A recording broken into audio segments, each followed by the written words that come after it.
Welcome everyone to another episode of Trek Talk with Tech and Kirk. I'm TechMan16.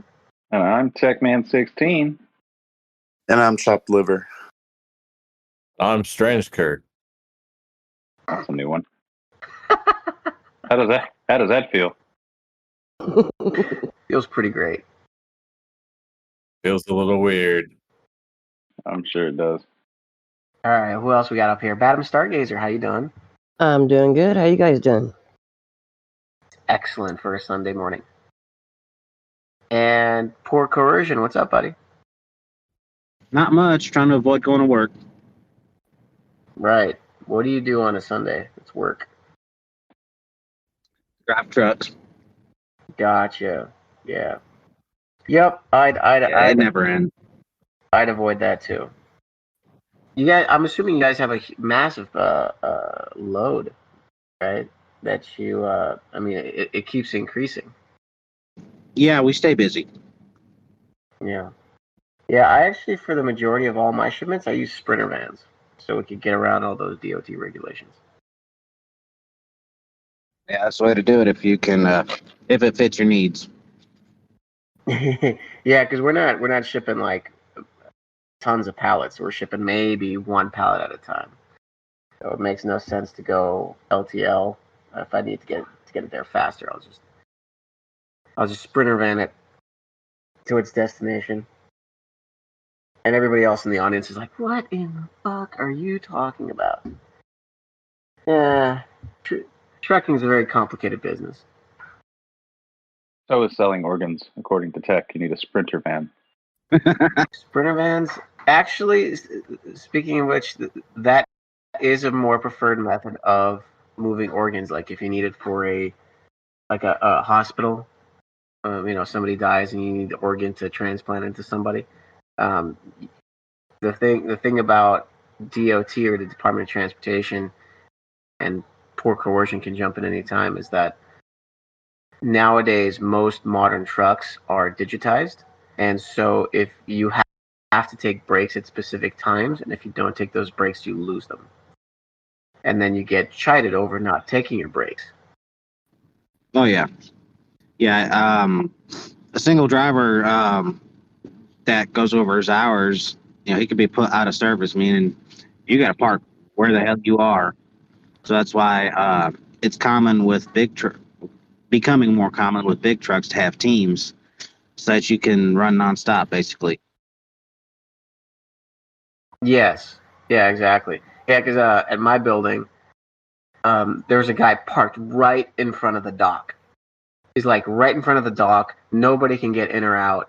And I'm like, "Hey, buddy, can you just move your truck?" He's like, "No, man, I'm on my break." Like, what the hell are you talking about? It's like, just move it 10 feet. No, I can't start the truck.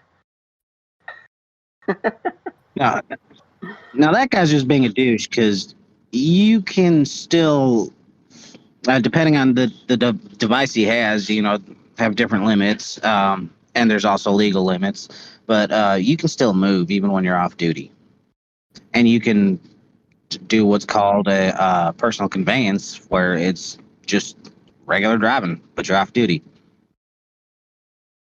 Yeah, he was being a dick, but people, I don't know. Maybe he got caught one too many times doing that. Who knows? So he was just being a dick and wouldn't move out of the driveway to the dock, blocking all traffic. Yeah. This has been Truck Driving with Tech and Kirk. Anyways, moving right along. Let's talk about Strange New Worlds. The latest episode, I can't remember what it was called, but I really miss, with Strange New Worlds and the Orville, I just really miss kind of like classic Trek trope sci-fi shows that the outcome is highly predictable, but it's just a joy to watch, because after being treated to years of mediocre rip-off storylines, it's like, okay, I can get into this show. Like, I can really enjoy watching the character dynamics here. I can enjoy watching the storyline, the plot line, how it forms out. Now, for those of you that watch Strange New Worlds, we'll just kind of spoil it for you then right here and now. A child is considered the first servant of this world, Magellan, whatever it's called, Majala, I can't remember the name. And he is supposed to be safely transported to the planet where he can fulfill his duty. And then little did we know his duty is to be hooked up to a machine where it drains the life force out of him, and the neural energy associated with a child will power the entire city that sits in the clouds above molten lava and death and destruction. And so the society sacrifices a single child so they could live in peace and prosperity. What do you guys think of that? Those of you who've seen it. It's a necessary evil. I don't know. I think the technology they have, they probably could find another way to do it, but whatever. Yeah, in the show they said they tried for centuries to look for something else and they couldn't find anything. I don't know. It's kind of cool because it definitely shows where the crew of the Enterprise loses. You know, they lost, and it's interesting. It's nice to have shows like that every now and then where the good guys don't always win, so to speak. You know what I mean? I don't really know what thought provoking. You know, I don't really know where they could go with that. You know what sort of morality point they could teach or anything like that, other than don't murder children. I mean that's seems pretty basic, but I mean the premise of the show was stupid. It was kind of a dumb episode. I mean, it was done, I guess, the best way you possibly can. It wasn't too terrible, but it's not going to be an episode that I want to revisit. It's not going to be a talking point. Actually, you know what episode this reminds me of? This reminds me of an old Babylon 5 episode where an alien species, they have a son who's choking on their own fluids, and the doctor tells him, "Great, it's all very fixable. Just cut him open, drain the fluids, sew his whatever thing back up, and then you're done." And the parents are like, "No, you can't do that because if you open him up, he'll lose his soul." And over the course of the episode, the doctor tries to do everything he can with other medications, but in the end, he decides to defy the parents and do the surgery anyway. And so the parents were so distraught that they killed their kid, saying, "Do not grieve for this empty shell now." So it reminds me of that episode, in that you have an intelligent individual whose future is bright, only for him to be hooked up to a machine and basically die and suffer. But yeah, the thought-provoking part, I would say the thought-provoking part of this episode is kind of an allegory. It's like, do we let people suffer for the benefit of others, or do we try and help everybody? Well, it's an interesting predicament, but the fact is the world isn't fair, and there are people that suffer on behalf of others all over the world. Yeah. And sure, people do what they can when they can, but the fact is you just can't fix everything. You can't help everybody. People do what they can as long as they can stay comfortable. Not true. You know, as long as they can still maintain their status quo, people will do what they can. Very seldom will you find someone who will actually put themselves in harm's way, so to speak, whether financially or as far as security is concerned or anything like that, to help somebody else out. So it'll be within the length of their cable. I tend to disagree with that. I think people are more, humans. We as humans are a lot more compassionate than we give credit for. I just think that there's never a trickle up effect where the collective good of the people ever trickles its way up into kind of more governmental corporate entities that want to do benefit for others. People aren't good or bad. People are people. People are opportunists, just like any other animal. And there are a lot of times where, people will do the right thing and all this stuff, but the idea that people are mostly good is they're full of shit. The idea that people are mostly bad is full of shit. What is good? What is bad? A lot of it depends on the situation. You know what I mean? Like, it's there's too many factors. So I I don't I don't know. I don't think so. I think that human beings are definitely opportunists, and I think that we'll help in so much as we can. Like I'll go out of my way to help people all the time as long as it doesn't interfere with my family. Me helping someone else stops when it starts to affect my family and my home unit. And you're going to find that's the case for pretty much everyone, whether they're not they want to admit it. And a lot of people that would argue otherwise are people that don't have families and don't have children. So they don't quite understand what they're saying because they don't understand. They just don't know. Well, that's a little different though. You're a parent and you have a priority obligation to your child first and foremost, and you can't put anybody else above your child. That's just a given.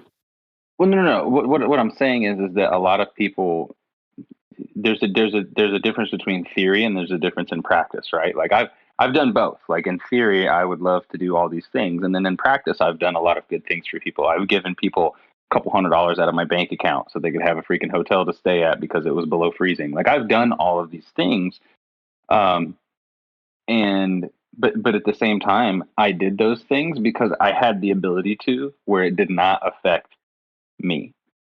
And I've seen countless people do the same thing. And that's generally how people are. Like, people aren't going to take food out of their own mouths to give to someone else, if they absolutely need it. And that's just kind of the way it is. It's a self-preservation thing. And a lot of people that would argue otherwise, it's more of a virtue signaling kind of thing. You know what I mean? Like, it's cool to do nice things. Trust me, I try to help people as often as I can. But at the end of the day, people are going to make sure that they're secure first. Yeah.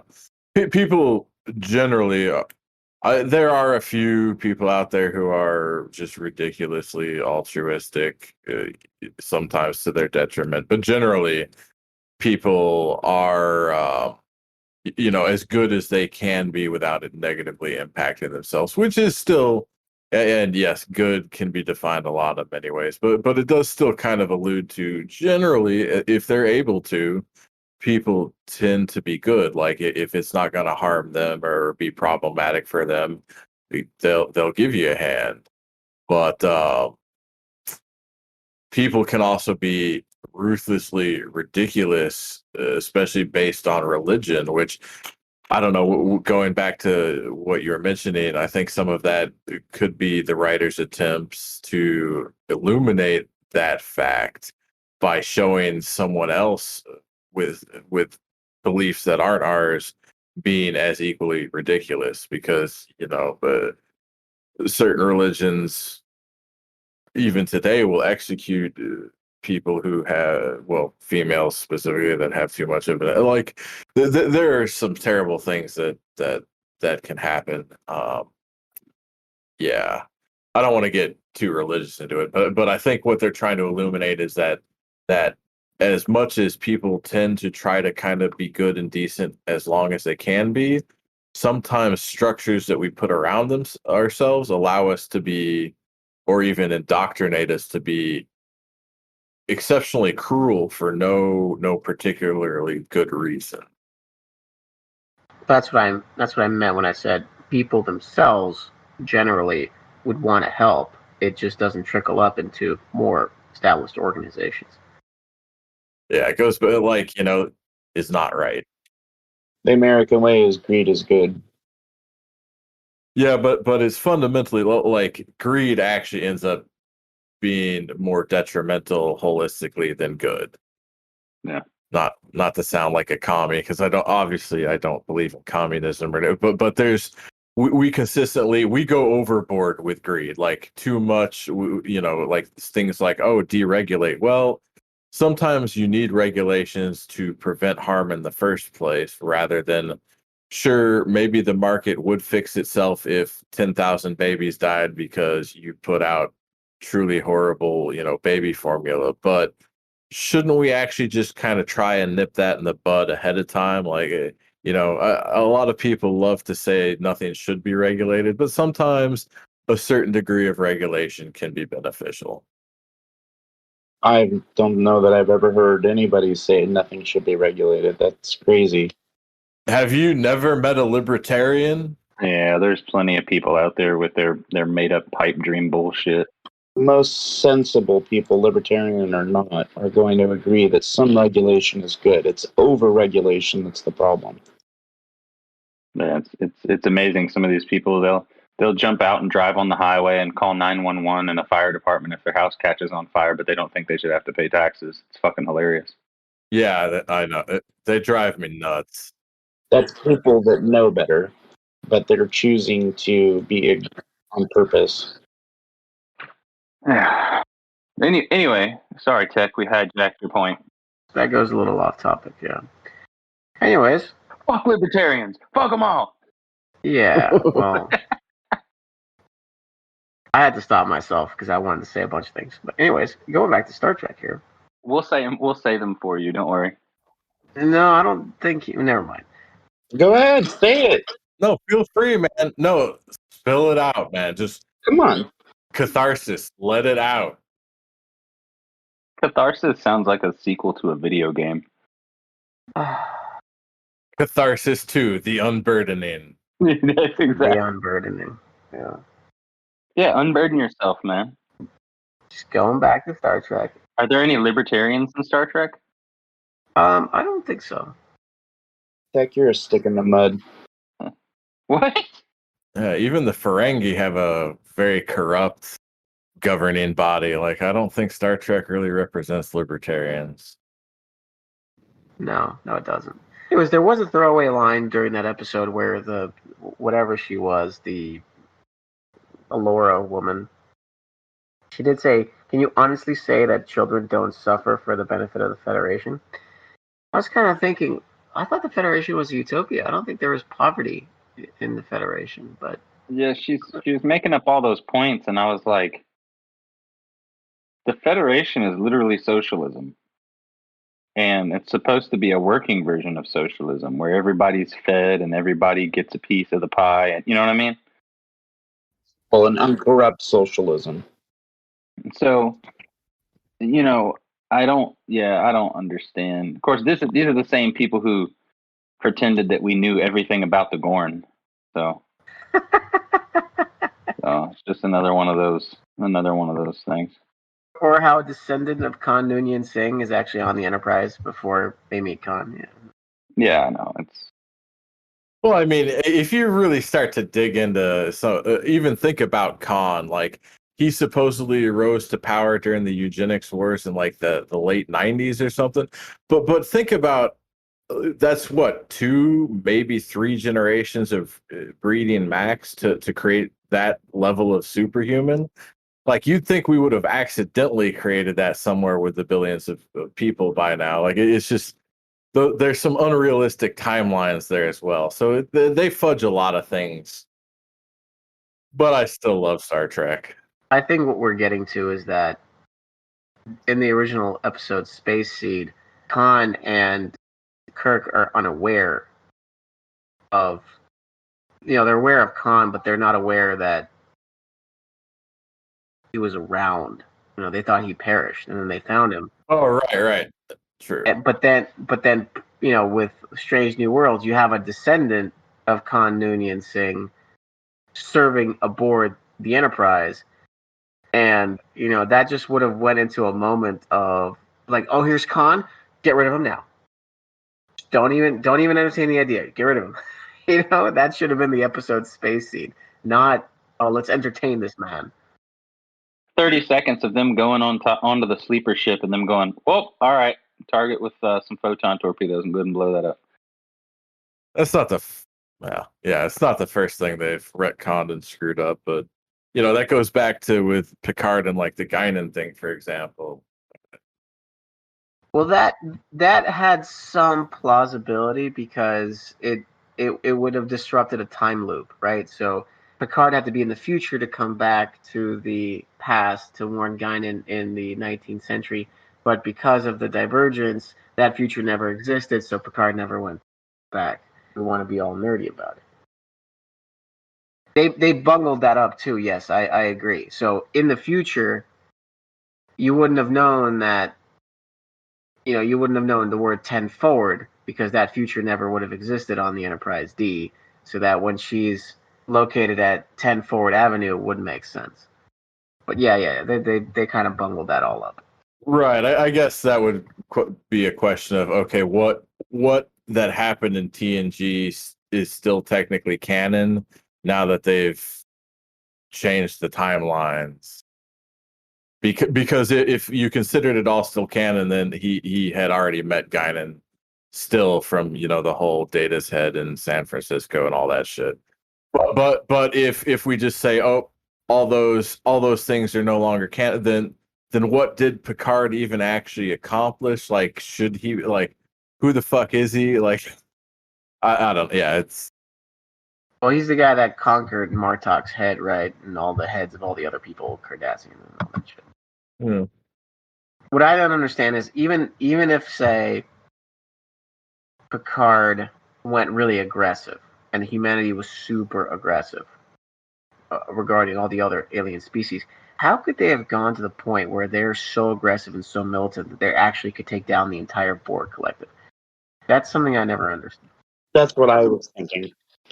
That doesn't track. Doesn't make any sense. Yeah, it doesn't even track with the tech. Oh, I guess, because Nero's ship brought new tech earlier, maybe they advanced. Well, that would be a different timeline altogether. If they were evil, they could just steal, like, if there was no prime directive, they could just steal any technology they needed to further humanity's technology and whatnot, and superior might, whatever. So I guess that could track. But then why would Rios be still commanding the same crappy space freighter? Well, that part did not make sense, obviously. Yeah, you're right. Maybe Paramount just needs to do a Disney and say, screw all y'all OG fans. We're just doing what we want to do. I mean, they're basically kind of doing that anyway. They've kind of done that. Yeah. Yeah, they started that years ago when they came out with Discovery. Rename SNW to SOS, the Strange original series. Yeah. Just emphasis on Strange. All right, so here's what I also learned in this episode of Strange New Worlds. We got introduced to a whole new character, and I want to discuss this character because I think it's a very integral part of the show, and that character is Anson Mount's hair. Does it just me, or does the hair keep getting bigger? Like eventually he's gonna need some Jerry curl juice or something. That's what I was thinking. I'm like, every episode it gets bigger. And bigger. Pretty soon he's gonna be Johnny Bravo and he's gonna come flying onto the bridge. warp 8. It is definitely evolving, and I think pretty soon it's gonna gain sentience and his hair will become self-aware. It's at the very least going to be a good meme. The hair is how he's going to avoid his horrible future. That's exactly it. That's how he's going to be saved. Oh my god! If they retcon that would be terrible. Now, here's my thing. From what I remember, and somebody, I'm just getting over COVID, so I'm still a little foggy here. And I'm ashamed that I even have to ask for confirmation, but in the original series, Pike didn't fucking die. He just ended up in the fucking chair, right? Correct. Can anybody? I don't, because I remember him. He was at the court martial. Yeah, they changed it around. And yeah, he was in that weird metallic, like, heavily enclosed chair in the original series one. I can't remember if he died at the end of that episode or not. I don't think he did. He did not. He was in the Morse code hot tub and he went to the tribunal and that was it. Yeah. No. What happened was Pike Well, Spock took Pike aboard the Enterprise and hijacked the Enterprise to go back to Talos 4. Oh yeah, he brought him to Talos 4 so he could actually live not like a crispy hot dog.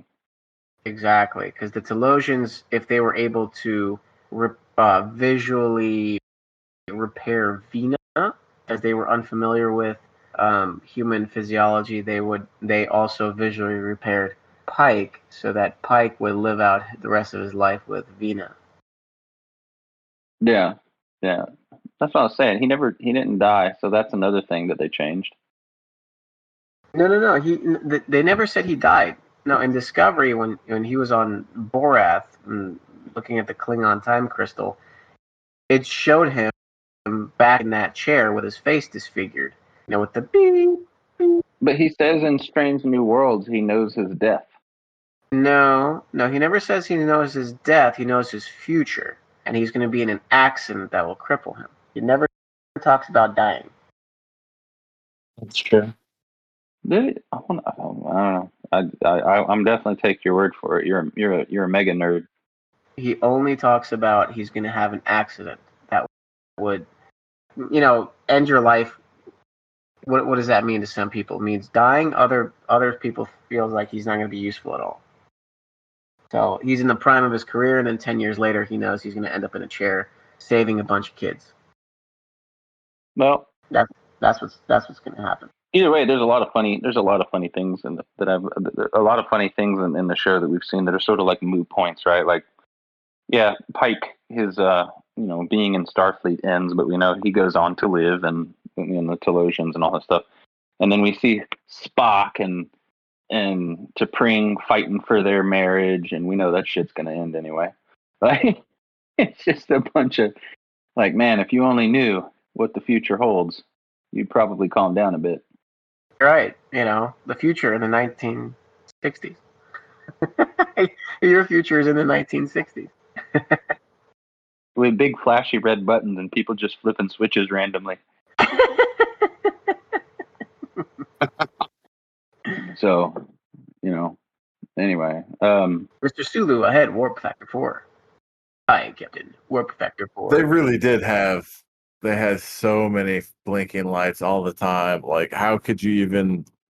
That's way too much. All those lights, they add warp factor to the ship. Just saying. I think I was watching one of the original episodes I wasn't watching the original episode the other day. I was watching there's a documentary called Building Star Trek. It's actually pretty decent. And they show this this panoramic view of they pan around the bridge of the Enterprise, and that whole bridge, there's 2 actual computer screens, and they're the size of a Game Boy, and everything else is just flashy buttons and switches. I always found it funny how, in modern Trek, you have exploding consoles and people flying all over the place, and you're trying to hide in nebulas and whatever. And then you go back to, I think it was episode 9, when they were fighting the Romulan vessel, and they all had to be still, and then Spock turns on a blinking light and immediately turns it off, and then the Romulan ship is like, we got their signal. Let's move. And there was a light bulb that went on somewhere. We know where they're at. Right? So I find that funny. It's like, we've restored auxiliary power, and then all the lights come on, and then here in the 60s, it's like one light bulb. It's like we found his position in space. Attack. We know where it is. There's a Christmas tree light that went off, a couple 100,000 kilometers away. Let's go.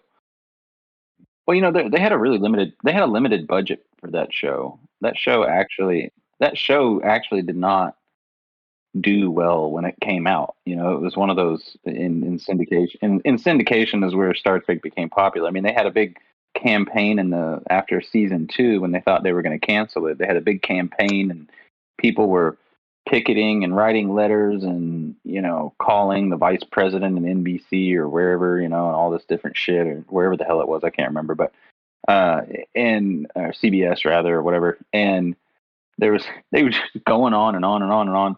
and they get their third season, and that bitch flopped. And then the show was actually looked at as a failure at that time, and Yeah. so it didn't gain traction until later on. And the one thing I do have to say is thank God we were able to redeem ourselves after the motion picture, because that was just fucking god awful. Yes. Like, let's say, for example, everyone, now everyone loves that show, the show Firefly or whatever, right? Everybody loves it's a great show. It wasn't that popular back then. It was canceled after a season. Let's say that you were given like, well, I'll tell you what we're gonna do. We're gonna do a movie, and we'll see what happens. If the movie would have performed, if they would have done the same thing, there would be no more after that, right? If you could take any franchise, if you did that in modern times, I don't know how the hell Star Trek managed to survive after the motion picture, because that was fucking abysmal. It was. Oh man, I did want to mention like one of the things like you were talking about with their budget though, that just an anecdote that amused me was like Spock's little, how he like would bend over and look into that little plastic tube view screen thing. Yeah. The entire reason they did that was because they were like, shit, we don't have budget to like show things, so he has to just stick his face in a tube and then he can say he's reading a computer screen. Like that's literally why that was done that way.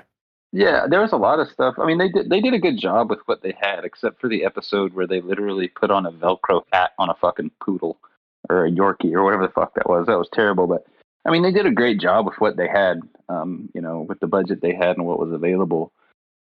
So I mean, you have to give props to the prop folks for coming up with some good stuff, because I mean, it stuck. But like I say, just thank God that there was somebody that was willing to give Wrath of Khan a chance, because fuck's sake, man, I don't think we'd have anything. We wouldn't have the Next Generation. We wouldn't have any of this shit. Yeah, I wonder if they just showed them the script and they're like, okay, this script is pretty good, even though your last one was a total shit show. I like what I'm reading here. Because yeah, the voyage, that was the motion picture was rough. It was. Now the movies after that were good. I thought were really good. I wasn't a big fan of what was it, number 5? Was it number 5? The one with Spock's brother or whatever it was, where he wanted to meet God, or whatever, whatever the fuck it was. Yeah. That was fucking lame, but it was a stretch. Yeah, I mean, but 2, 3, and 4 were good. They definitely weren't bad. So thankfully we were able to redeem ourselves there. Just to let you guys know, Star Trek the Motion Picture had a budget of $44 million, and it earned $139 million worldwide. So it wasn't a failure per se. No. It earned a lot of money, but everybody agrees to include the people who acted, to include Leonard Nimoy, who was saying the entire time that I was trying to find a connection with Spock in that movie, and I couldn't. Everybody says it was a shit movie. So how it did what it did is fucking beyond me. Doesn't matter. People were starved for more Star Trek content, especially in the 70s when it took off. I think the very similar thing is what we're seeing happen to Halo. People are so desperate for content that they're overlooking so many terrible things.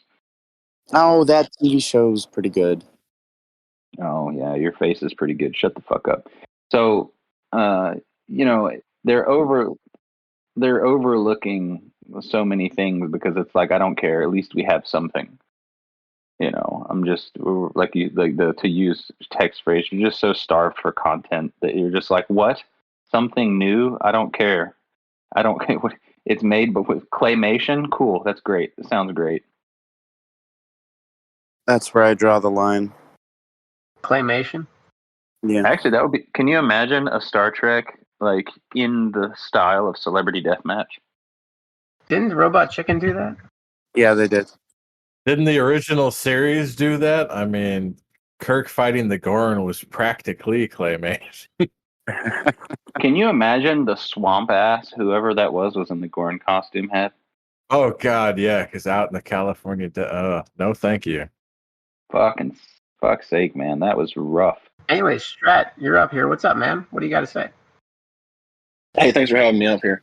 I was just going to say the original Star Trek. They actually it was originally with Desilu Productions. Because they saw it was Desi Arnaz and Lucille Ball who did that, and because they saw more in syndication when they originally backed it, because they knew it would take off in syndication. And Star Trek: The Motion Picture was actually supposed to be a series reboot with Star Trek called Star Trek II originally. And between all that, a lot of people forget there was also Star Trek: The Animated Series, which was in the early 70s, with most of the original cast that kind of carried over a lot of that stuff through that void, I guess you'd say. Which kind of carried over Star Trek into allowing it to continue. Because it's not like, I don't think if it was just the 60s and then they go 10 years later and say, okay, let's make a movie, I don't think it ever would have survived.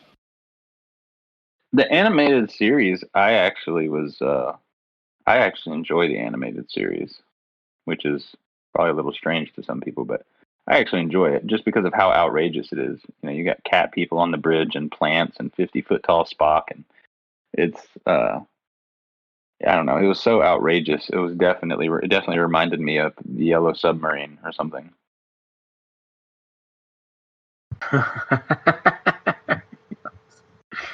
We're glad it happened because now we have all this Star Trek content to talk about. Yeah, from what I've heard, the animated series was actually fairly popular when it was running. It was only like 13 episodes, was it not? Well, we had one season, and through season 2, there's like 6 episodes, and then it stops. Survey says you're right. 16 episodes in the first season, six episodes in the second season. Must have not done that well. Yeah, no. It wasn't. It just, yeah. Everybody, as we discussed, everybody was on acid when they were writing the. 100%, dude. Late 60s, early 70s. Everybody was on the same drugs, man. That's why all the cartoons looked the same. Everybody was whacked up out of their mind. All right, let's talk a little bit about the Orville. For those of you who watched it. So, recap of this episode, episode 2.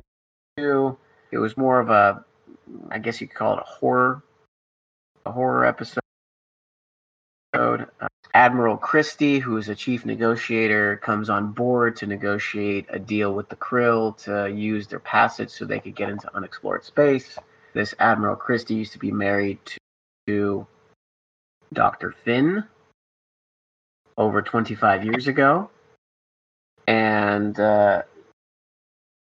they actually make an in-universe joke about this Kalar expanse past the Krill space, where the Krill warned them, saying you don't want to enter there because that's where, souls get sucked out of you and they're filled with unholy demons.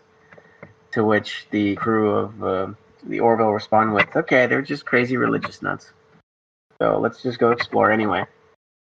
So they visit the Kalar expanse, and they find that it's a void without any stars.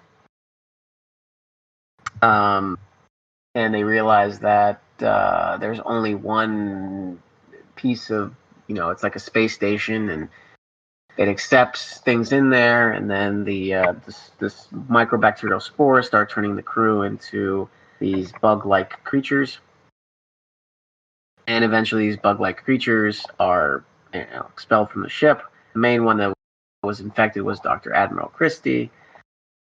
Anyways, it was just a horror episode. I wasn't necessarily a fan of it, but the writer for the episode was Brannon Braga, as everybody knows, the co-producer of a bunch of Star Trek shows, and it reminded me of the episode in which Picard comes back to the ship, and Barclay's virus turns everybody back into, they devolve. So it kind of reminds me of that episode, where they had to hide from Worf, but it was more like a ship full of Worfs. What did you think about it, PoorCoercion? I thought it was okay. I didn't hate it.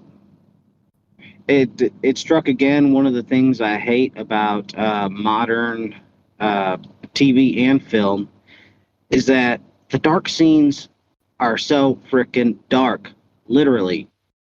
Like, unless I'm in a dark room, I have trouble seeing it. It was interesting that when the situation reached a head, the captain was like, screw it, kill the aliens. And then the other crew was like, wait, those used to be our crew members. No, screw it, kill them. Yeah, no, that's very different. You wouldn't. Although I could see Picard giving that order, I don't see all the other captains giving that order. Well, maybe Janeway. Janeway might give that order too. It was interesting that there was no resolution to them being turned and trying to turn them back.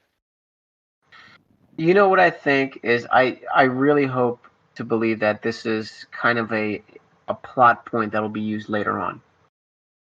Yeah, it's definitely a setup for this is going to be the overarching nemesis for this season, most likely. No, I don't think so. The Kalon are still the overarching nemesis. They could turn out to be something worse. You're potentially right, but I hope to believe that. The thing is, there's only two directors for this entire season. It's John Cassar and Seth MacFarlane. So I think there's going to be an incredible amount of continuity throughout this entire season. So I'm pretty sure they will show up again. Yeah, I agree. They will show up again, definitely. You know what I had fun with? I had fun with the interaction with Admiral Christie and Isaac about Dr. Finn. Yeah, that scene was hilarious. For those of you that don't know what we're talking about, they're talking about Dr. Finn, and Isaac is so matter of fact, being a robot. He's like, her recreational activities include dancing, fine dining, sexual relations. Her favorite positions are okay, Isaac, I get it.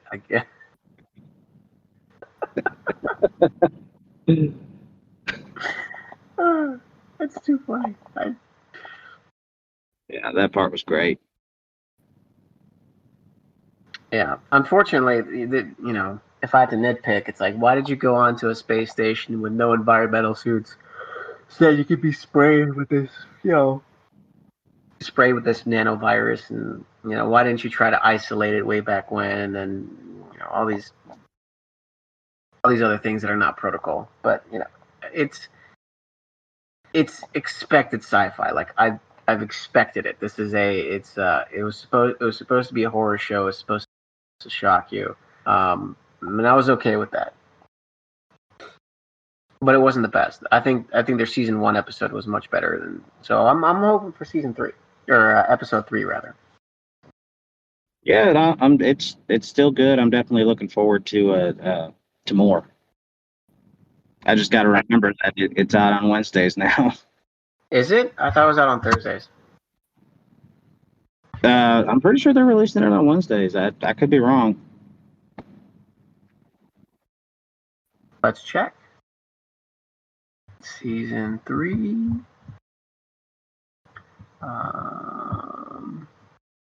June 9th. That was a Thursday. Yeah, that was a Thursday. So they are releasing it on Thursdays. But what do you? I've asked this before, but what do you think about the runtime? Because the runtime is like an hour and 10 minutes an episode. It's like way more than other shows. I'm all for it. Because it's actually a good show. It keeps me pretty much interested the whole time. I don't have the attention span problem of Discovery fans. And not everything is hyper emotional. Yes. It's like plot first. Yeah. I mean, it's just overall a well done show. It always has been. I've always found it very interesting.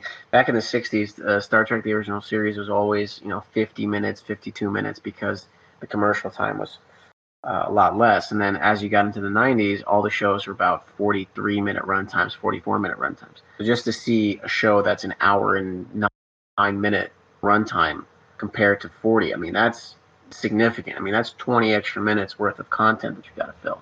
And it's not, for people that don't know, I mean, that's a lot of time to fill in because, I think the ratio is like 3-to-1, maybe 4-to-1. So for every 20 minutes, you got to film like 80 to 100 minutes worth of content because you got to cut it down. So that's a lot. That's a lot of extra work. So I commend the staff to getting that done in a way that, you're right, holds your attention. Like, it's just I keep wanting to see what happens. Yeah, and I get the feeling that for the cast and crew that it's a labor of love for them also. So they enjoy what they do. Did you know that Scott Grimes, who plays Ed Malloy, he's actually the voice of Steve Smith on American Dad? Nope. I didn't know. Never would know. I did not know that. Speaking of Malloy, was it this episode or was it the last one where they got their new little fighter? That was the first one. That was one of the things about that episode that just blew my mind because they take it out for a test run and they're doing it in and around their space dock area. Yeah, right. It's like, well, what the hell? Get some distance, get clear. And it was so weird because, he's like the best pilot in the fleet, right? Like the absolute best. And these drones that could do the exact same thing that he can do, but you can do it from the comfort of your own ship. I'm like, why do you still need pilots? Yeah. But, it's like, it's a cool toy. Let's try it out. Well, if you recall, though, in the Orville, they do things for the enjoyment of it. They make a point of portraying it how humans really would be. So the reason they have ships like that you can fly yourself is because that's what real people would do, because they would want to experience it themselves. Sure, understandable. And that's why, in my opinion. Yeah, and now talking about it, I think that ship might be a plot point, kind of like the Delta Flyer was for Voyager. Have many subplots revolving around it. But we'll see. Even though it's like a one seat fighter. I don't know. They had to have thrown that in there for some reason, right? I'm sure it'll be used later on. I'm sure it'll be a plot point. That's why they introduced these concepts. All right, let's bring Boom back in here, and then we could talk a little STFC. All right, Boom. You could talk STFC now. Bitch, feel free to bitch away. The floor is yours. Well, oh man, so I have my complaint is expansive. I'm just everybody, of course, is frustrated with the new arc. Like, there's not as much as it is cool. The holodeck, being able to redo some of the mission stuff that people may have missed. I feel like that was a long time coming and a good win. But I have like the research stuff really bugs me, and not necessarily as much because of what other people may have mentioned.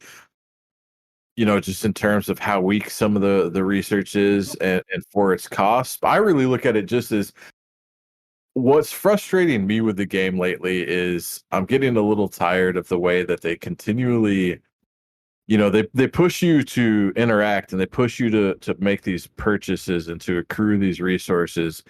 And then they constantly try to punish you for it, which is not really punish you for it, but in order to make more money, they keep adding these new currencies. E-currency. God, yeah, I was blanking on that. These new currencies so that, oh, great, I've saved up and I have, over 1 trillion dilithium. Well, we don't want you to actually complete these researches unless you buy new stuff. So we're going to add in rhodinium, just this, random thing in order to gate you. But part of it gets worse than that, even to a degree. I feel like they're just ignoring the second order consequences of a lot of the things that they're doing. Take, for example, the last arc, the lower deck stuff specifically, actually, like that stuff could be cool and potentially fun to play with, like changing your officers around and stuff, except I can't do it, and people my level really can't do a lot of that, because you take, okay, so I've built the Sanctus, I've hit 57, like I don't push crazy amounts of money like someone like Inco, but I still spend what a lot of people would consider an insane amount of money on this game. And yet, for me to move my Sanctus from where it is right now at tier 4 to tier 7 would cost me another, and I did fully do the math on this, $11,200. Why does that matter? Well, because the 5th slot that you can get on the Sanctus doesn't come until tier 7. And in order to hit just the minimum required stats to get the 600% boost, it takes the 3 officer slots up top plus the 3 that you have currently open below. So for me to even touch using lower deck officers in any of the ships that I use for their lower deck abilities, I either have to make a significant negative detrimental impact that they can't overcome by dropping my percentage boost down from 600 to like 540 on the ship, or I have to spend, like, you ask an average person, like, oh hey, do you want to drop $11,200 this month in order to boost that ship up so that you can use some of these lower deck officers that they just released? Most people are gonna say, go fuck yourself. Like that's an insane, to me at least, it's an insane ask. Whether or not I actually have the funds to do it, it's just a ridiculous. Everybody can agree it was a huge oversight. It was implemented very poorly. They should have added like some kind of lower deck slots that are separate from lower deck officer slots. I don't know, something. Yeah, so something, but so month after month now, I do still actually kind of enjoy the game as much as I'm bitching about it. Like, I still like log, but not 100% for the game. Is for talking with my alliance mates. It's for hunting reds and or supporting them doing armadas and stuff. Just kind of the fun interaction there. But man, as far as the game, I feel like for several arcs now they have really just missed it spot after spot. Even the Cerritos itself, like, it's a cool idea and it's fun and niche, but are you really like having that? So sure, it boosts you for PvP, for example. Are you taking your Cerritos around with you everywhere you go in case you need to boost yourself real quick for PvP, since the boost only lasts a few minutes? No. Plus, it lacks the range in a lot of cases. Like the actual times that you use it may be for when you move your station somewhere in order to do some hostile grinding. But even then, kind of the cost for the resource versus what you can produce, etc. It's not like it's almost designed to be niche for doing PvP, because you're not going to care as much about hostile grinding with it. But it's very difficult to use it in a PvP implementation. Like, I feel like they are really not looking at and designing the game for the people playing it at this point. That they're coming up with these ideas in a vacuum with no real idea how they work in the real world. And that's my real gripe. It's they keep on just implementing these things to get more money, but they're not even making the things interesting or practical at this point, which is resulted in me spending a lot less money. And I kind of hope other people are spending less too. Maybe they'll then, get it through their fucking heads that they need to take a better look at it. And I don't know, maybe it's just me and other people have a different, but honestly, that's been my feel for months now, that they're just designing stuff kind of in a vacuum, in a box, with no real practical view on gameplay itself. I could agree with that. Ditto. I also noticed that in the past, however many arcs, is that when they release the research, all the research cheapens all the research that you have done previously because it's just an additive function. And so if you spent a lot of money or a lot of time or a lot of resources on previous research, all the new research is just going to cheapen everything you've already done. Not only that, it cheapens the new research as well. It's all dilution. Yeah, it's diminishing returns across the board, and especially with this latest stuff. I want to say I saw something from I think DJs or something that was kind of talking about it, but the amount of cost to buy the new stuff versus how it's diminishing returns versus what you already have. That it was something like he said like a 40,000% increase. You know, basically kind of point for point across what you would have purchased previously. So like just the return on investment is so abysmal in comparison. Like I really don't understand other than cash. Like to me, it just makes it, and we know that Scopely obviously and any business technically is going to be about making money, but it just looks at this point like it's become more and more. We're not even gonna bother to make the game development actually make the game interesting. We are literally just going to drop in gates and new currencies to make you spend, and that's all we're doing. Like we're rehashing the same research and everything. We don't even give a shit. Like just slap it in there and ask you to pay a bunch of money to get it. Yep. And it's crazy too because they haven't been shy that they make most of their money off of whales. What are they going to do when they piss all the whales off and they gotta try to make money from the rest of us? Well, I've heard from a certain somebody on a very busy early server that there's a huge exodus of level 52 plus players that are planning to quit the game at the same time. Yeah, I know just in my group, which, you know, we only have like maybe 10, 52 plus people to begin with. And I know of at least 4 that have basically said they're done spending. A couple of them, you know, we're talking 57, level 57 plus.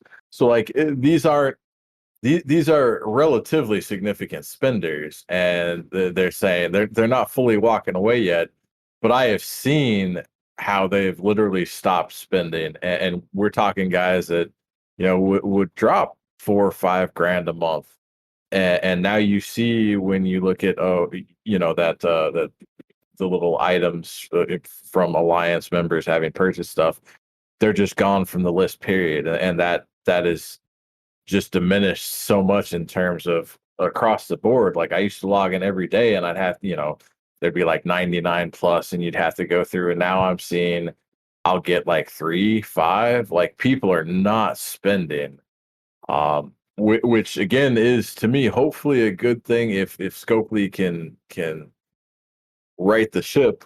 But one of the concerns is that, you know, we've been telling them so long about some of these things, and I'm really concerned that they've taken so long to really acknowledge. And again, they haven't yet, but even if they start at this point, they may have disenfranchised enough people and had them leave that they're actually past a point of recovery in terms of getting that money back, at which point any sort of future development on the game is going to just come to a grinding halt. Same with fixes for a lot of the current issues that they've introduced with all these ham-fisted additions they've made. Absolutely. I've got one player, he's level 43. And I guess he spent quite a bit on that one event they put up and then took down. And he messaged him about it, and they said, oh well. And he put a 7-day shield up and hasn't been back. And I don't know if he's going to come back because he's ticked. Yeah, their customer service is a whole other thing too. Like, I don't recall if I mentioned it or not, but I took my spin to a pretty grinding halt over them screwing me out of basically like one pack, because I made the mistake. I accidentally, during the Cerritos arc, I didn't want to buy the full unlock. I wanted to do the $20 one, and I was actually gonna buy the Cerritos itself though. But I screwed up and just bought the $100 unlock, and then I didn't click on the thing or anything to get any of the battle pass stuff. I messaged them immediately and said, "Hey, I selected the wrong one. Whatever, can you?" And they just refused to do anything about it. Mm-hmm. And I was like, considering the amount of money I've spent and the fact that this is a Boolean value in a table, and you refuse to assist me, it's like, I'm done with you. Like, there's only so much of being an asshole to your customers that you can get away with before they're going to turn on you. Yep. But just the design in general, man, my concern really is that they have waited so long. And again, at this point, they still haven't even done anything to start fix it. But even if they started fixing it today, I'm concerned that it would be too little too late. And a lot of those people have moved on, and they're not necessarily going to come back.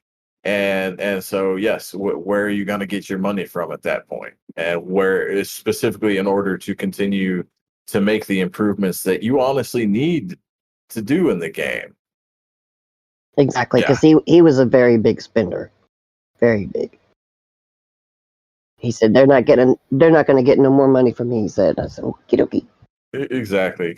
And there are still cool things they could do with this game to make it more interesting, to make it the PvP more engaging. I've talked about removing punitive measures from PvP, etc., so that people get more into it because it's not as negative a detriment. Like, give them in those events enough to cover their repairs. Don't subtract points when they die, but don't give them a PvE option. So it forces PvP, which there's a lot of people even in my alliance that didn't really like PvP until they had to because we went to war, and then found that they liked it. Like, you can get that from people. And then they could start to, go down that route and do interesting things like have notifications pop up when an enemy enters the system you're in, for example. Somebody that your alliance is marked as an enemy, because that would be more real world to like Star Trek anyway. Like, unless they were cloaked, they always knew when a ship was inbound. Like, you have sensors and stuff, because one of the complaints that some people do have is the whole, like, okay, you can sneak right up next to a ship and then pop it, if you're happen to be looking at your research, stuff like that. But if you got a warning pop up instead of for the attack, just, hey, an enemy's entered the system, that would also cause people to, drop back out of whatever they were doing and look at the system and engage in PvP. So they'd get more PvP there. And again, like, PvP and conflict is one of the big ways that they used to make money until they started adding all these additional ridiculous currencies that they're trying to fucking monetize off of. If they made the game more interesting PvP wise, though, I really think that a lot more people would play more. They'd have more interaction, and they'd make more sales because people want to boost their ships. But there's just a lot of interesting things they could go down that route doing, instead of adding these stupid and relatively useless things like a Cerritos that is kind of impractical to use as much as it's an interesting idea, or lower deck officers that are, again, in G4 and G5, semi-impractical to use unless you've pushed pretty deep into those arenas. New research trees that are just total, pieces of shit, frankly. Like, and again, lots of other content creators have covered the why on that, so we don't have to necessarily dive deep into that. But I just feel that the core issues that game design, they are really not designing for the active player base. And yeah, I don't know if other people agree, and if they do, go yell at other people to yell at Scopely. I constantly yell at Scopely, but if nobody else does, nobody's gonna care. I guess people have learned their message. They have to yell at Scopely. So yell at Scopely. Go yell now. Actually, I hate their new customer service feature. It sucks. Oh yeah, that thing is awful. It's just another attempt to try to not deal with people. Like, just give me your money and go away. Like, I don't even want to have to service you in any way. Like, which is infuriating. It's 100% the Scopely way, but how do other people really feel about just the game design in general? So obviously, basically everybody knows that in this arc, the new research stuff sucks, but I don't know.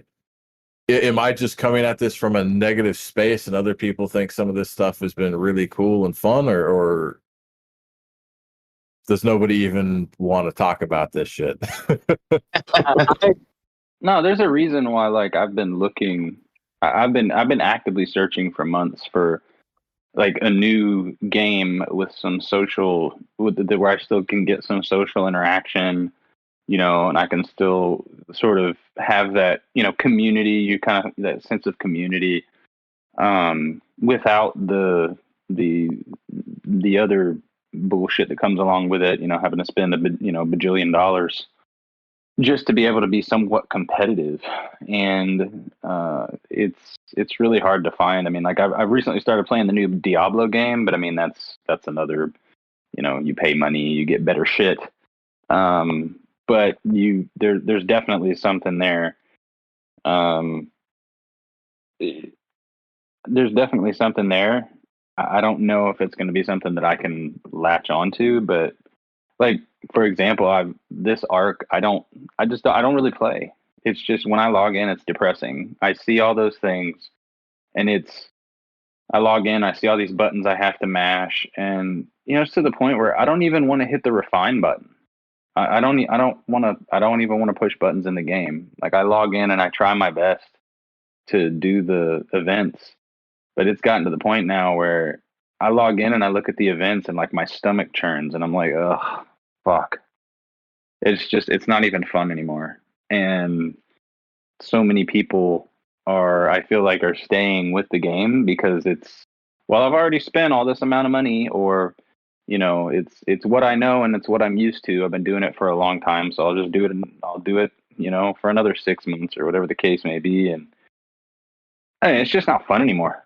It's really not.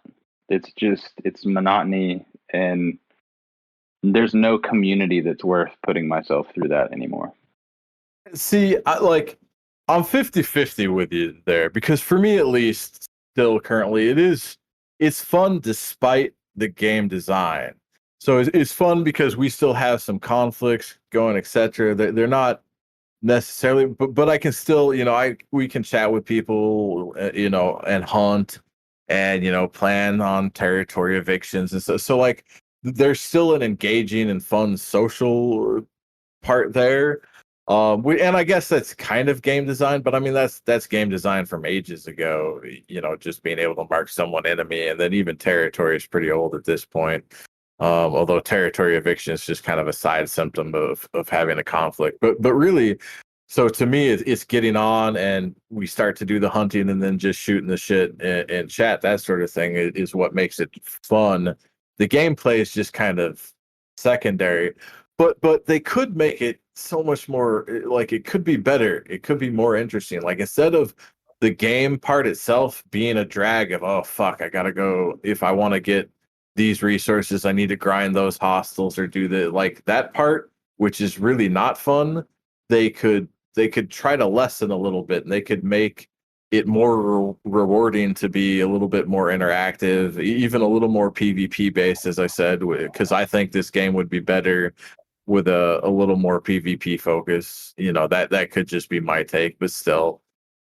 Yeah, but you're also, the thing is when you start talking about PvP focused, you have the haves and the have-nots. The haves spend a shit ton of money, and the have-nots don't. And there's some have-nots that actually are quite wealthy. They just refuse to spend money on a fucking mobile game, and I commend them for it. Oh, right. Smarter than me. But what I'm saying is it doesn't matter. It's always stacked in the favor of someone who's spent a lot of money. This is why I don't PvP anymore. This is one of the main reasons why I don't. I was in the top 60 when I was spending money. I stopped spending money. Now I'm probably pushing 300th. I'm not competitive as far as fighting anyone. So the thing is that we can talk about, I guess the point that I'm going to make is that we can talk about what they could do, but we know that they're not, and they never will. It's always going to be the same thing. So at the end of the day, you got to ask yourself, are you okay with doing the same shit every day, and every new arc is going to be some more of the same? Or are you at the point where you're ready to move on and find something else? Because that's the only question. They're never going to change the model. They're never going to do anything different. They never have, and they never will. So that's what we're sort of like relegated to, right? Like,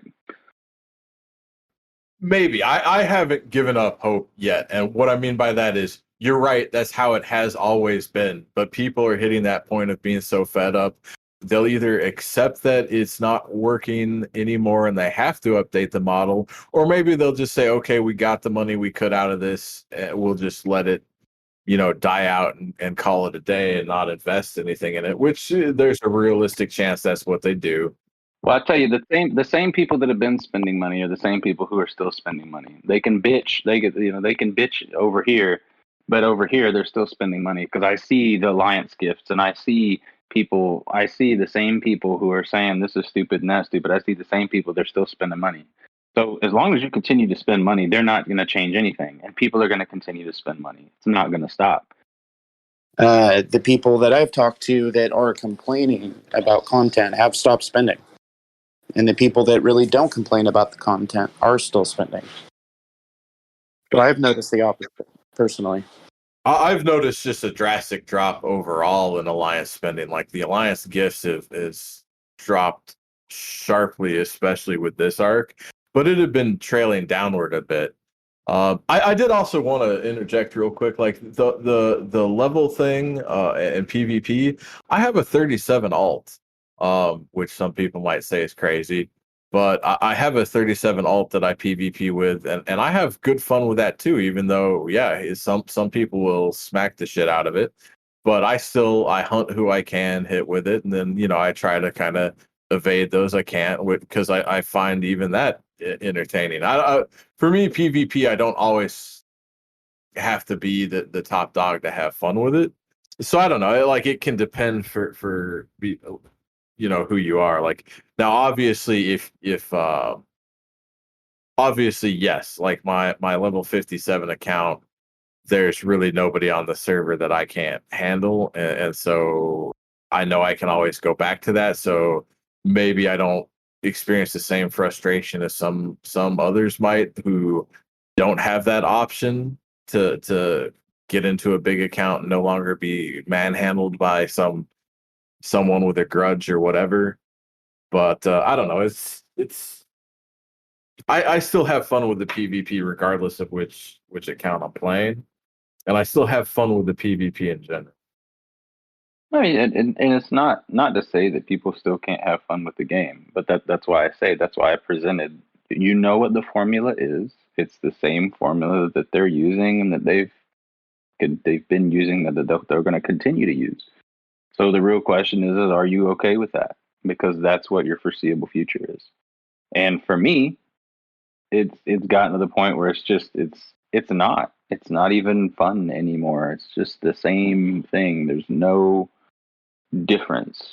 The missions aren't it's all new missions.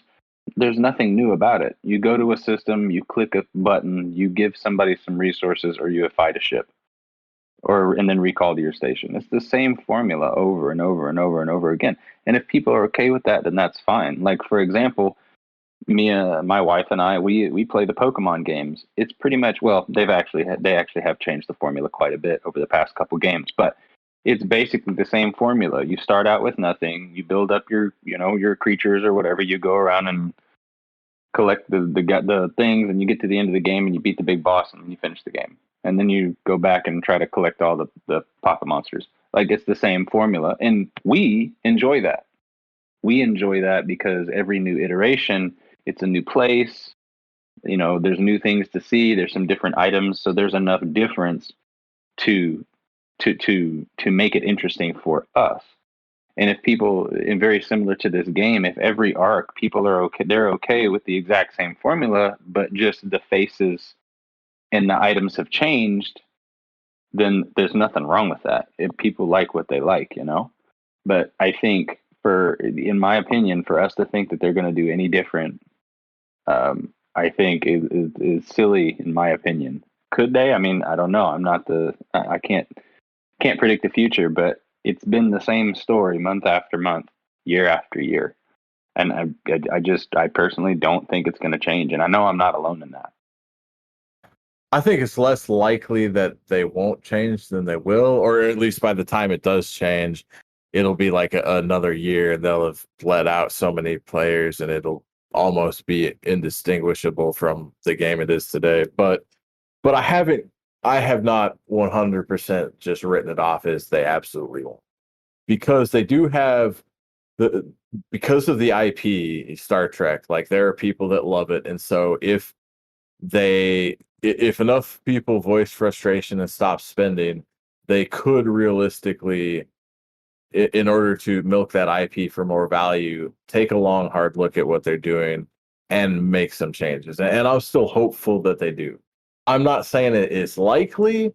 I think the difference is that I between what you're saying and what I'm saying is I basically agree with you 100%, except I just haven't given up yet. I would argue that what we're seeing, and Handy, and you and Handy said you've seen different than me, and I understand that, that's fine.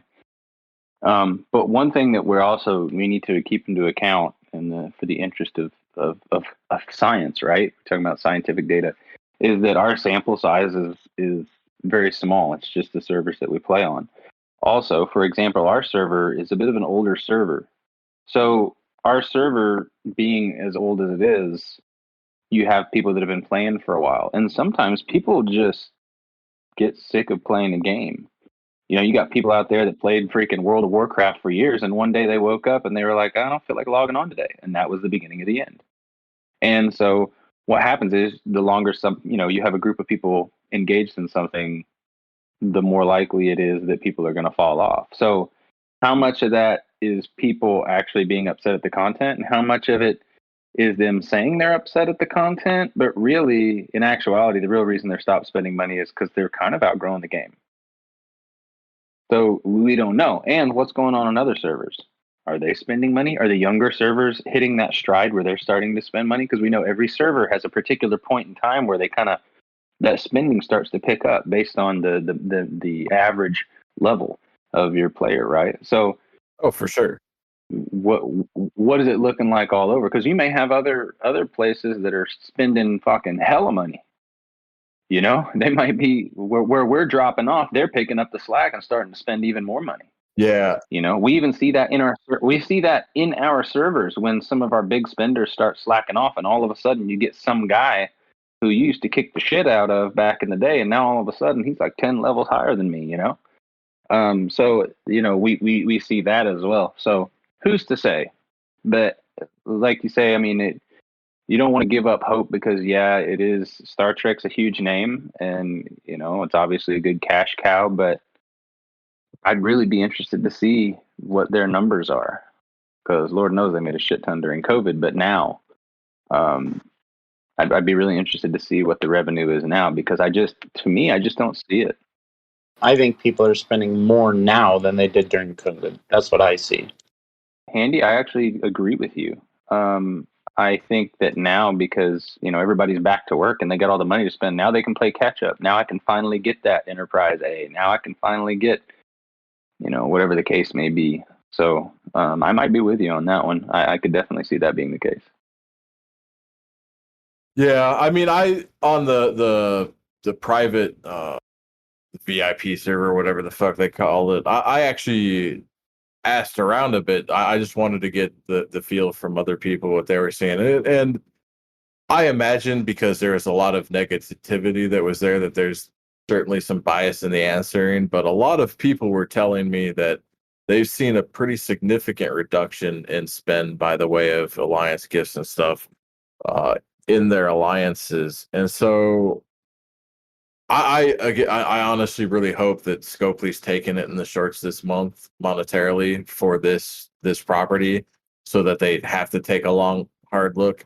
Because the one thing that we can say is, you're right. Most of the time, people just kept spending. Like, so a lot of this stuff, when they've made, big mistakes or put out shitty arcs and stuff, they still made decent money because people just wanted to spend, wanted to play, whatever.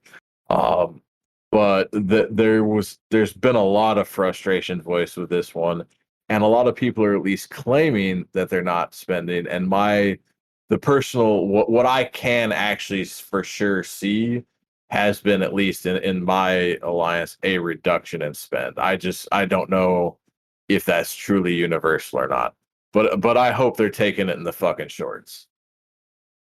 I wonder, we don't have anybody from a very new server, do we? No, I don't think so. My server is around 1.5 years old. Okay. What do you see, PoorCoercion? Do you see a reduction in spend, or stay the same, or what's the deal? It seems to be roughly the same on my server. I don't know. We have 3 50s, or 47 to 50s. You're still level capped, right? At 50? We're still level capped. Okay. It was late last year that they. Are you capped at 39, or is that open? And they opened that like last year. Okay, yeah. How about you, MadamStarGazer? What about on your server? You're still capped at 50, right? Yeah. We're capped at 50. We've got one player that's 49. But our spending has dropped quite a bit, at least in my alliance, I know. Because we lost, like that one player that's 43, he's not been on all week. And I have another player that's like 42, and he's been gone for a month. So, those were my big spenders. We still get, I've gotten some, people are getting the $20 packs and stuff like that for Armadas and stuff like that, but not near as what we normally have done. And see, I think a lot of the spending I'm seeing is, like y'all were saying about hitting a stride of spending, is my alliance has a lot of mid-30s, and I think those are guys, what I'm seeing is guys that are starting to spend. Right. Yeah, that's about when I started. I think when I started picking up my spending was right about the time I started getting around to like the epic ships, and just a little bit above that, because then it was, well, now I can unlock it, but it's really weak. I need to get it to tier 4 or 5 or what, just a couple $100 won't hurt. And next thing you know, fucking next thing you know, I got all the epic ships for no reason. Well, hell, for me, it's more than a couple $100 just to go from tier 4 to tier 5. I need 6,000 ore for my. It's just, and to max, it's just, I don't know. You haven't gone to T6 to T7, have you? Like, one of the components is like 8,000 for gas or crystal or whatever. Yeah. That's what the discounts back in the day before they had all the discounts. It was 12,000. No, yeah. And man, that was such a slap in the face. Like, holy sh! But spent it, dude. My freaking my auger's still tier 7 because I'm still saving up the ore. Now, granted, once I got my Valdor, I stopped prioritizing my G3. I mean that it should be maxed out, but I stopped prioritizing it, and I use that shit for like research and other stuff. But still, like, with all the research done that I have done, it's still like friggin' almost 4,000 ore just for a fucking cargo bay, so. I mean, and I can understand that back in the day, G3 was the top, but now we have G5, and they'll probably come out with G6 end of this year, sometime next year. They have a screwed up idea of what our advancement should be. Well, I don't know how much more you can buck and squeeze into this game. Can you imagine G6? Like, what the cost would be? The amount of what you have to do, it's so funny. The amount of time that you spend daily in this game, just in one day, you could progress leaps and bounds in any real, and I use the term real video game, like, you go out, you buy a disc or a cartridge or whatever. In any actual video game, you would progress so far. But that's just to operate. That's just normal daily operations. That's not even really that much progression. And it's just, I think what Star Trek Fleet Command suffers from now is that there's lack of meaningful, engaging PvE content. yeah. Anymore, right? Because everything gets increased. With every new level, everything gets increased, right? You're at a higher level, you need to hit a higher hostiles. Same dailies, same everything. There's nothing meaningful. Like, you brought up Pokemon. Pokemon's engaging. I mean, it's not that, yeah, it's monotonous in that you have to fight the gyms and you have to do these trades and you have to gain Pokemon and gain flutes and things and Snorlax and whatnot, Pseudo-Wudos and whatever. But the point is, it's variable.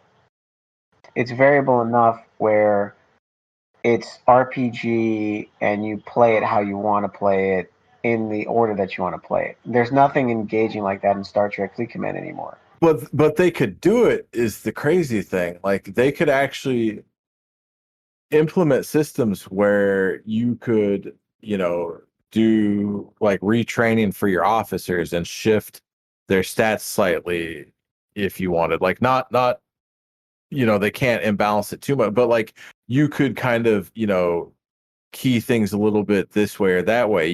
They could even implement things where stuff like your ships, like where you could retrofit and, take out certain type of weaponry to put, like maybe you want to go for all kinetic on X ship, and you can't necessarily fundamentally change the damage output that it might have, but with the way you're doing your officers on that ship, it's a little bit like, and as much as certain people will figure out, I know they'll figure out ways to game it a little bit, it makes it fun for people to spend the time figuring out all these little intricate changes that they could make and details that they could modify. Make your ship a glass cannon, or make your thing just, this rolling fucking tank that, maybe only has the one gun, but has massive health. Or just, however, like, there are opportunities there. Like, obviously, I don't have them all fleshed out in my head. I'm just babbling off the top of my head. But they have opportunity to make the game more interesting and more engaging. Hell, shit like the away teams. If we could have instead, like, maybe your officers had 2 things for them, and then you could elect to train them in whatever for their third away team ability, to make your own custom away teams for doing those missions, things like that. Like, there were opportunities that they could have jumped on to make it more engaging for you by giving you different things that you could do and ways that you can do these things differently from the next person that more suits your style. Yeah, they could also even do simple things like let you actually control your ships as a fleet. Like, those aren't little and would require a lot of work and coding, but would actually make their game interesting and dynamic, or more dynamic than it is. And allow your to do stuff like, instead of having to mine to do your mining daily, let you do things like go and raid either hostels or whatever, and have that go towards it as well. Like, play the game in the way you want to play it, or let it count if you raid it from another player. Like, if you crack a base and pull a bunch of shit out, which again, they should also let you take materials, but let that count towards your mining instead. Like, one uncommon G4 rare is equivalent to mining 100 of the ore, or just some shit like that. It's just whatever, but give you opportunities to play the game in a different way that better suits your style, and also customize it a little bit to suit your style too. And people would be massively more engaged in that, I feel. I agree, and it would be a great thing if we could take materials somehow. There's the Alliance Starbase bases they're working on. Pull together a certain percentage of materials from everybody in Alliance and make that rateable. But they know materials is the main bottleneck in the entire game, and that's their cash cow, so they probably won't. So I don't think they'll make materials easy for free, but if they let you take it from another player, like fundamentally, whether or not I spent dollars to buy it or they spent dollars to buy it and then I stole it from them, like it was still purchased. They still made money for those materials. Like just make it rateable, put it in the game, let people steal the shit from one another. Yeah, I don't know. I don't think that's gonna fly. Like I said, I mean, you get somebody that's that concerned that they're gonna lose the bread and butter. They're not gonna be spending money, man. I can tell you, I for one, and I freaking rarely get rated.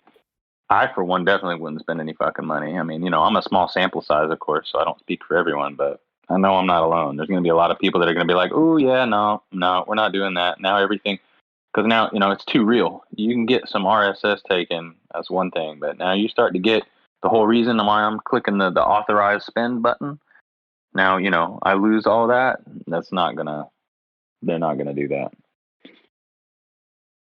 It wouldn't bother me. Like I shield, or if I don't, that's my fuck up. But like yeah, but you're in the minority. Oh, sorry. I'm what?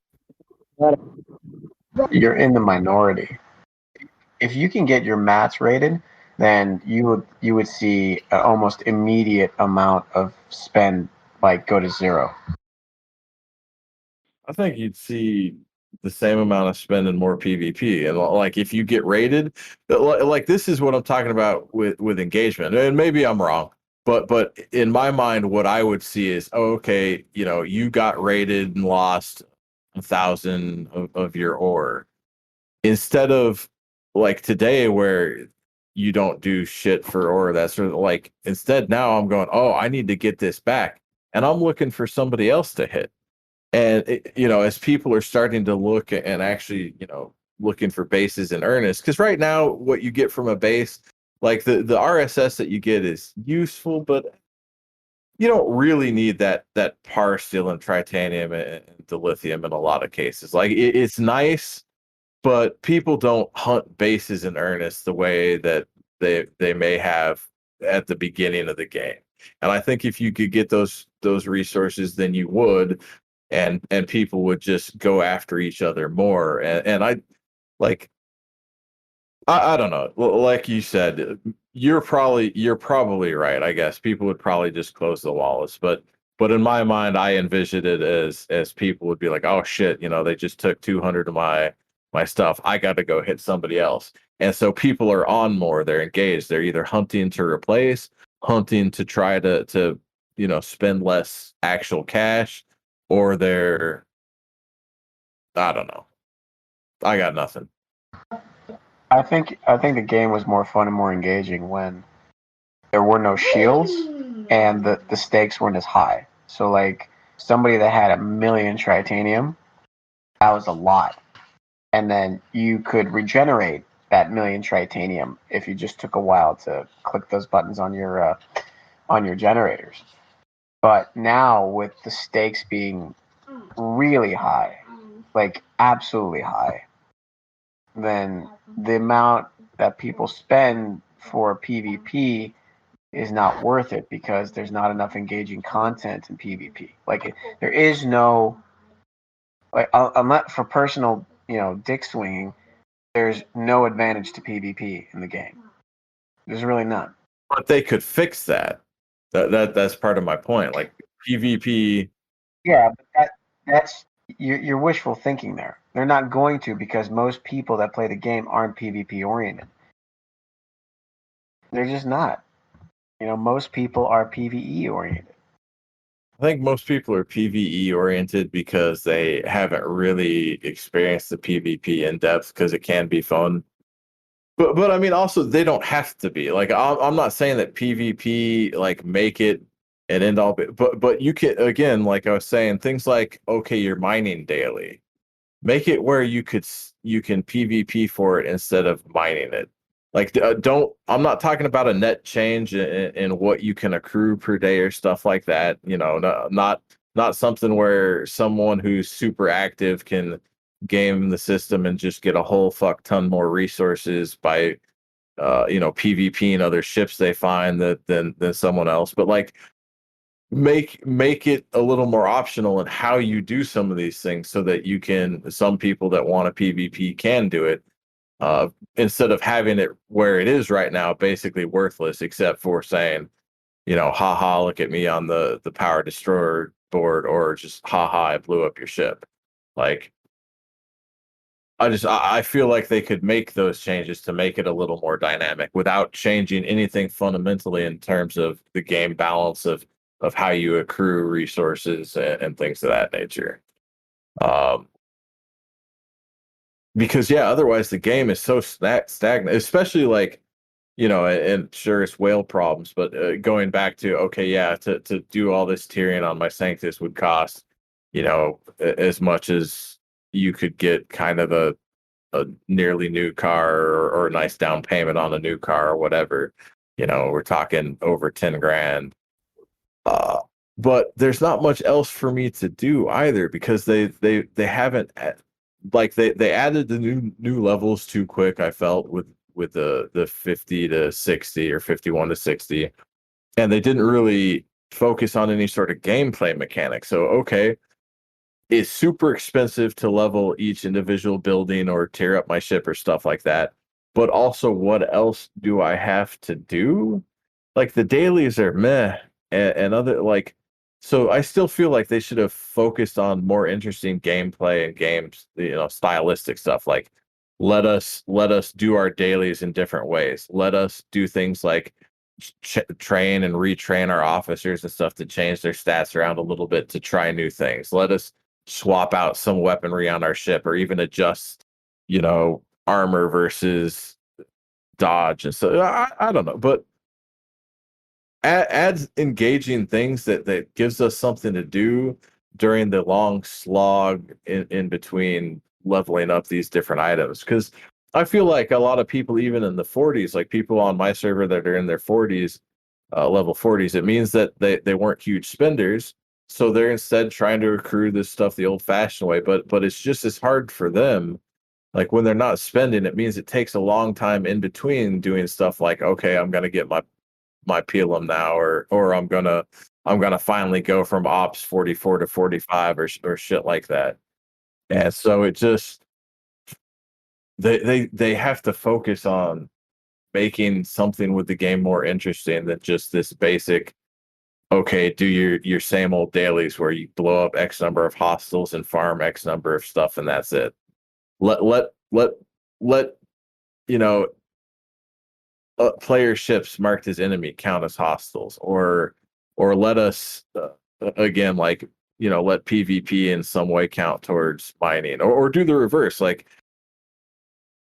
well, I don't know how that reverse would work, but I don't know. Again, I feel like fundamentally there are things they could do. I obviously don't have all the answers or even perfect answers, but there are ideas and things there that could be implemented that would make it a little more interesting and engaging. Because shit like, oh, if I have to do my mining daily, like I click the button to send my ship to a thing and set it on a node, and that's like 20 seconds of engagement in the game. That's not actually playing. I don't know. Yeah. I think they could push PvP more. I think some people would actually enjoy it. And those that didn't want a PvP, like, again, don't make it punitive. So that way they can just avoid it if it's not for them. But but give PvP a meaningful option for those that do enjoy it. And I think that it would actually slowly drag more people into it.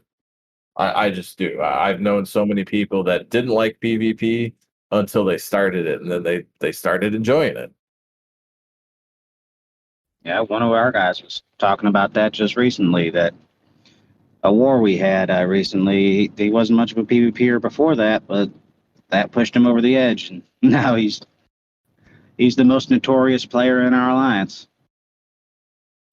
But I had also had an idea a while back that, I mean, everybody I've talked to shoots it down realistically, but it could, because of Scopely being Scopely, I mean, it could change the face of how we do things and engagement in the game. I mean, and it's just simple, some kind of player marketplace.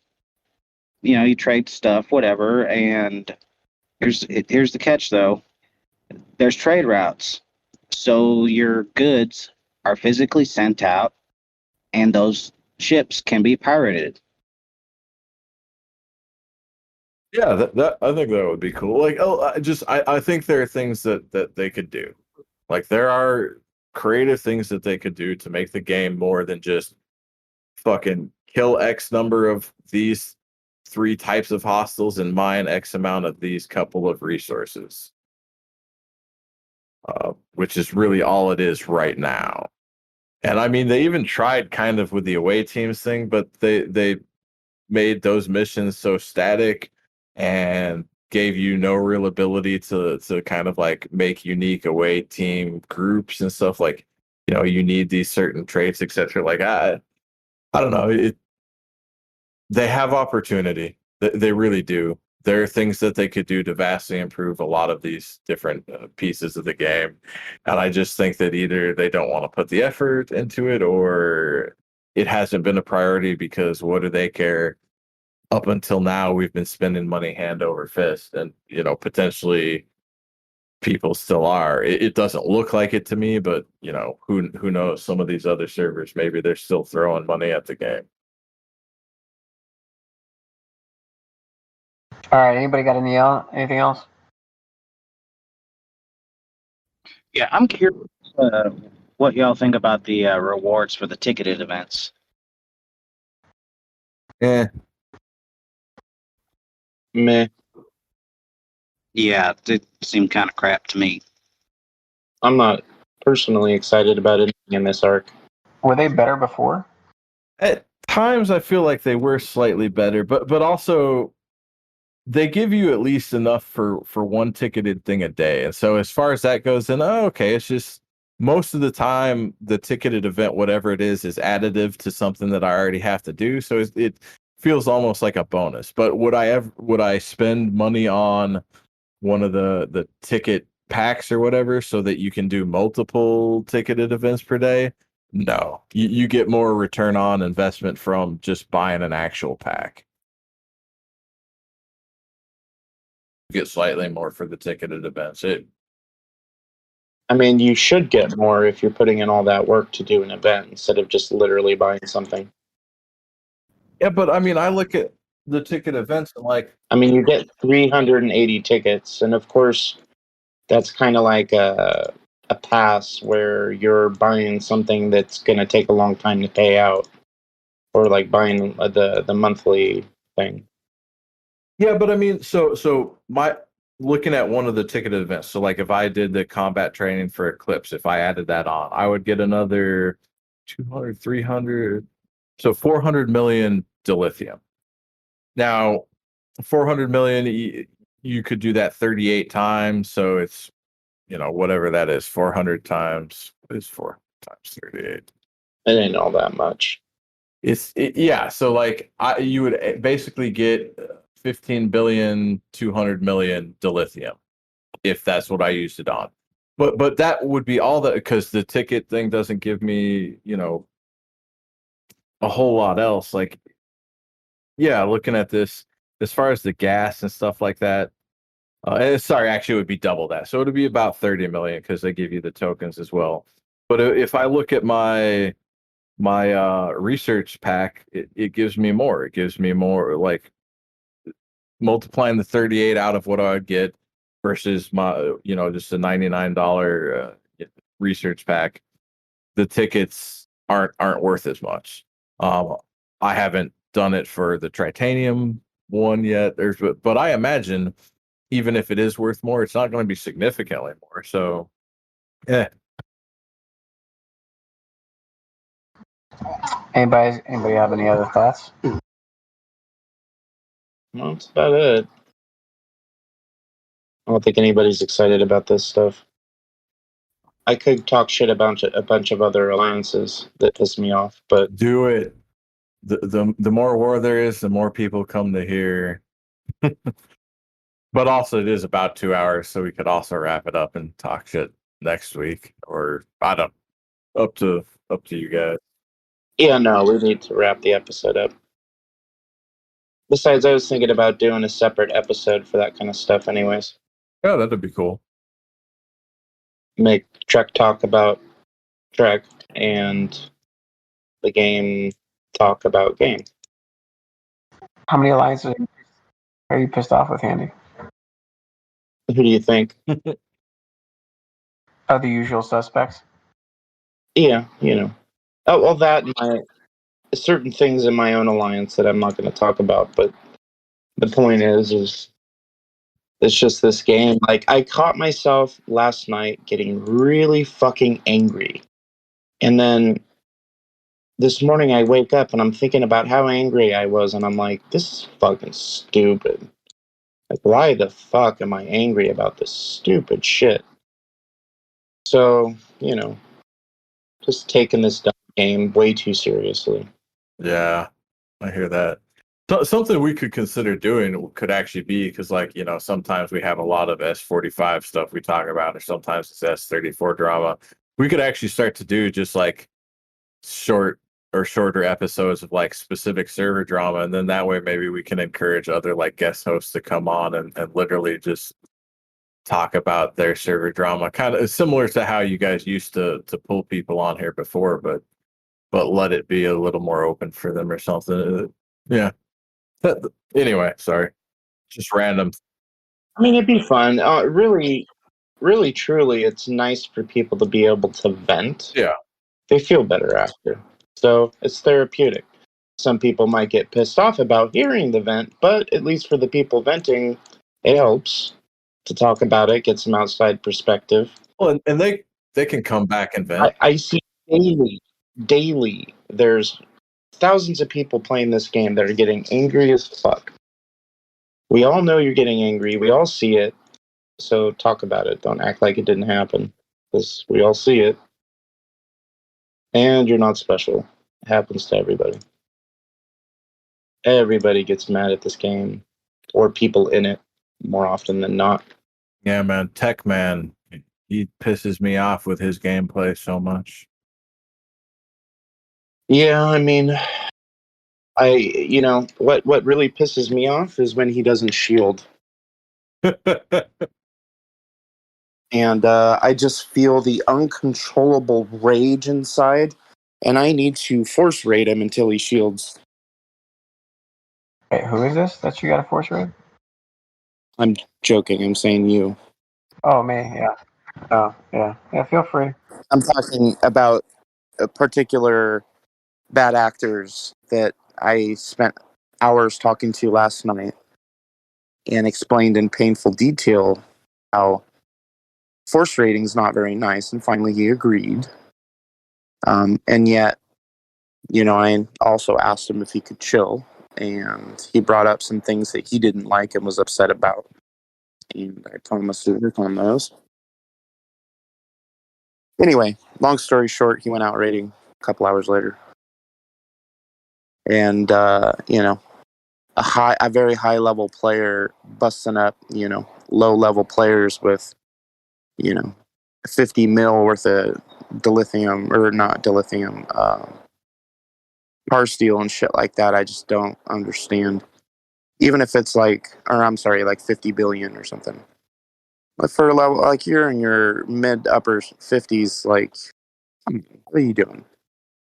I get it. Some people just enjoy raiding, but I had a guy hit my base He was a level 46.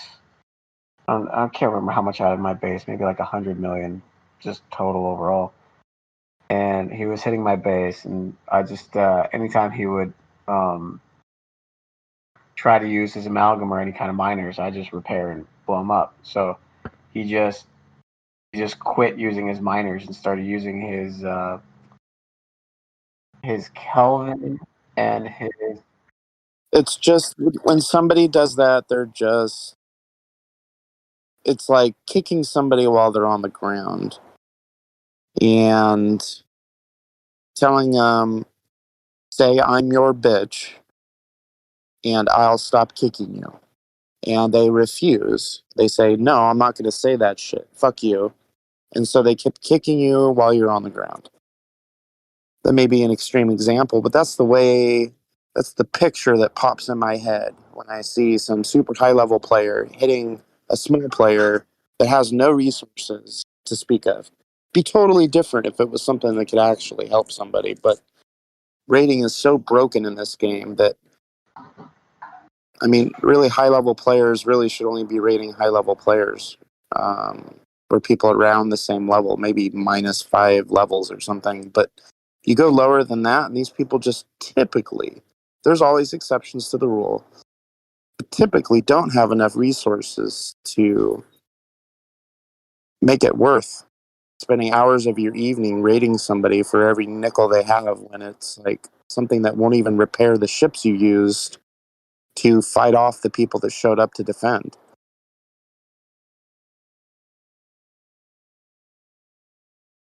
Literally any ship you have, you pick the small. Your fucking Rialta could probably take out most of their ships. Like, give me a break. You could take a Saladin and probably take out their entire fleet. I use my Saladin to pop Enterprises still, which is kind of fun, but they at least do damage back, and so like they don't feel like, oh, they just got, because it is true bug on the windshield when if I hit anything with my Sanctus that's a G3, which is like someone at level 38 is really not running around in a G4. They don't even get a shot off; they just die. Yeah, exactly. It's so dumb. These ships shouldn't be allowed to hit G3s. They just shouldn't. Yeah, exactly. They need to tighten the level band or make it a power band instead. Like in TC, of course, you should be able to hit everybody because every ship is scoring points. But other than that, Well, think about it this way. It's also interesting that the amount of research that you have at a higher level makes building one of those G3 ships so easy compared to when you were at, in the 30s or in the 20s. yeah, I think it cost me. I built a D3 to scrap it yesterday, and it cost me like 4K uncommon crystal to max it out, and like a little bit of gas or something. It was like nothing. Right, and then when you're at level 26, when you get that ship, it costs you an arm and a leg. It's like 12K. Yeah, it's 12x what you would pay for it at your level. And yeah, very strange because it's the same ship. I mean, real world speaking, I mean, it'll be easier to build a ship if you're a bigger corporation with more money, but it still takes the same amount of man hours to build the same ship, whether it's one person doing it or 25. Well, just the cost difference. It would be kind of like if me at 40, if I went in and bought a car and it was like $500, and then my daughter who's turning 16 went to buy the same car and they were like, okay, that'll be 12 grand. Like, well, that's why I tell everybody, if you have the resources to level up. Yeah, because camping is stupid. Yeah, camping's really not worth it. But they could with the PvP. They really could. So like they could look at it as, okay, if you're more than like 3 levels above or below, we're gonna power band it where you have to be within like 20% of their power or your ship can't. So like that way, if my Saladin at 3 million, I couldn't even hit a ship that was like a 2 million power D3. It wouldn't let me hit it. Something like that. Like make it tighter. 20% is probably a little too close, but I do get your point. Yeah, just some sort of or something to make it so that okay, now we can talk about competitive PvP regardless kind of like they don't have to feel like they're just being slapped around and can do nothing. But I can argue it the other direction too. Is now you have people that will game the system and go, ha ha ha, you guys can't do nothing, and I can sit here and rage your teammates, and you don't have anything that can do anything. Well, A, I would say territory has to be the same, but B, actually, I'm looking at it as the opposite because today, right now, if like a 35 is rating a level 37 in my alliance, I can do nothing. Whereas in my version, that 35, even though he's super low, I could at least throw together a Vaclus real quick, put it near his, and then start hitting his ships to interfere. Which, because one of my main frustrations too has always been this idea of I'm so big that I simply cannot touch you. That's a little weird. It's better if they just put in an kind of guidelines to make it competitive. I'd be totally into that. Like make it so that if I'm hitting someone that low, okay, I have to hit him with something of similar power. So that way it's not even. However, your officers and your research is so good that even if your power is matched, you will obliterate them every day of the week, even if you 20% under their power. Yeah, so they do equate some of the officer like your officer levels and their strength and stuff like all and your research applies to power as well. But you're right, it's not good enough. But if they spent some time, The way they've done the research in this game and the way it shows on your ship power, it would break the game if they did that at this point. They would have to rewrite everything to show ship power accurately based on your research and officers that are on the ship, etc. right? They wouldn't have to rewrite the whole game, but they'd have to rewrite how it calculates the power. But that's not necessarily a bad thing. Like for them to make it so that then we could PvP more competitively across the board. I think it's an excellent idea. Yeah, I think it's a worthwhile investment. But Totally. But they'll never do it. Yeah, exactly. It could be done and would be awesome. They'll never do it. Anyways, we're at 2 hours. We should probably go to after party. Close this out, Tech. Alrighty. All right. Well, everyone, thanks for listening. It's been fun. PoorCoercion, MadamStarGazer, always thankful for your input. And Stratalorian down there. Appreciate you taking the time to come up here and talk a little Trek with us. Please don't forget to like, subscribe, comment, do all the social things. Do all the things social media asks you to do. And as always, thanks for listening. I'm TechMan16. And I'm Chopped Liver. And I'm not chopped liver. Oh, that's disgusting. And everybody's favorite food is liver and onions. All right, guys. We'll see you next time. Thanks again.